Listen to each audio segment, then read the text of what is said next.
Sebuah video asusila seorang wanita dan seorang oknum kepala desa di Lebak, Banten viral di media sosial. Pemeran wanita dalam video tidak senonoh tersebut merupakan pegawai honorer di Dinas Sosial Lebak, sementara pemeran prianya adalah Kepala Desa Cigoong Utara, Kecamatan Cikulur, Kabupaten Lebak, Banten. Adegan dewasa pria dan wanita tersebut membuat warga desa geram, karena hingga saat ini belum ada tindakan apapun dari pihak kecamatan hingga Bupati Lebak Iti Oktavia. Padahal para pemeran video tersebut sudah teridentifikasi dan merupakan kepala desa mereka sendiri. Maka kami selaku BPD, fungsi BPD itu menyerap dan menyalurkan aspirasi itu sendiri.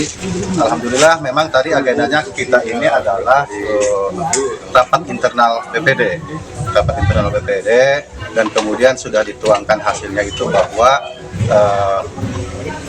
hari ini keputusannya kami setelah mengambil kesimpulan, kami membuat surat atau menyampaikan kepada pemerintahan Kecamatan Cikulur. Karena jujur kami sebagai masyarakat terkait dengan kepemimpinan beliau sudah tidak percaya. Artinya pemimpinan beliau baru hanya 1 tahun, akan tetapi sudah banyak kegaduhan-kegaduhan di masyarakat terkait dengan Karang Taruna, terus kemudian terkait dengan bantuan kemarin, terus kemudian hari ini yang menurut kami katakan terkait dengan isu yang beredar di isu nasional. Karena ini sudah tampil di berita nasional, dan ini menurut kami suatu tindakan yang harus ditindak tegas. Warga berharap pihak BPD serius menangani kasus ini dan pihak kecamatan serta bupati merespon aksi warga agar bisa ditindaklanjuti.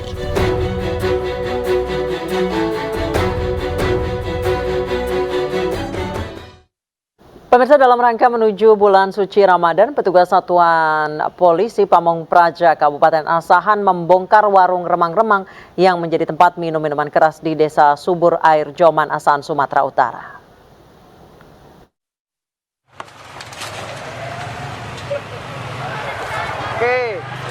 Jelang Ramadan, sebanyak 6 warung remang-remang yang berada di Desa Subur, Kecamatan Air Joman, Asahan, Sumatera Utara dibongkar Satpol PP Kabupaten Asahan. Para pemilik warung hanya bisa pasrah saat petugas melakukan pembongkaran. Selain itu, pembongkaran dilakukan atas laporan masyarakat yang resah dengan aktivitas warung yang menjadi tempat minum-minuman keras. Penertiban sesuai dengan perda kita tentang keamanan masyarakat, kemudian ada lagi tentang peraturan tentang peredaran minuman beralkohol di tradisional masyarakat yang Dalam memasuki bulan suci Ramadan, Pemkat Asahan akan terus menertibkan tempat-tempat maksiat agar bulan suci Ramadan dapat berjalan dengan aman dan tentram. Seorang perempuan ditemukan tewas di sebuah penginapan di Sleman, Yogyakarta saat ditemukan kondisi korban telah termutilasi di ruang kamar mandi.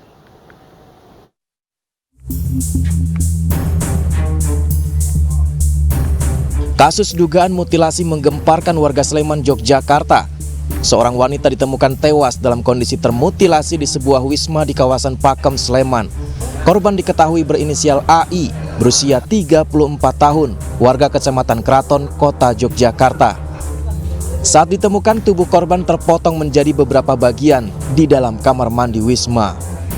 Dan saat ini masih dalam proses penyelidikan terkait dengan pelaku, motif, dan sebagainya. Dan saat ini juga korban sudah dibawa ke rumah sakit untuk dilakukan otopsi lebih lanjut. Demikian yang bisa kami sampaikan saat ini. Dan di bagian mana aja yang termutilasi? Untuk lebih jelasnya, kita nanti akan menunggu hasil otopsi yang dilakukan oleh pihak dokter. Nanti setelah itu baru kami akan bisa rilis. Jenazah korban saat ini sudah dibawa ke Rumah Sakit Bayangkara Polda DIY untuk diautopsi. Sementara kasus ini ditangani oleh Polresta Sleman dan Polda Yogyakarta.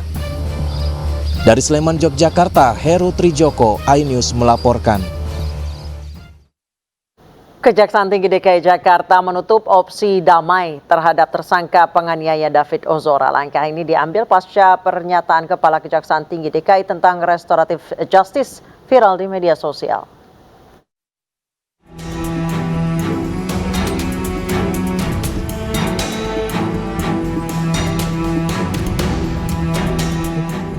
Peluang restoratif justice bagi Mario Dandi dan Shane Lucas sebelumnya dilontarkan oleh Kepala Kejaksaan Tinggi DKI Jakarta usai menjenguk David Ozora di rumah sakit.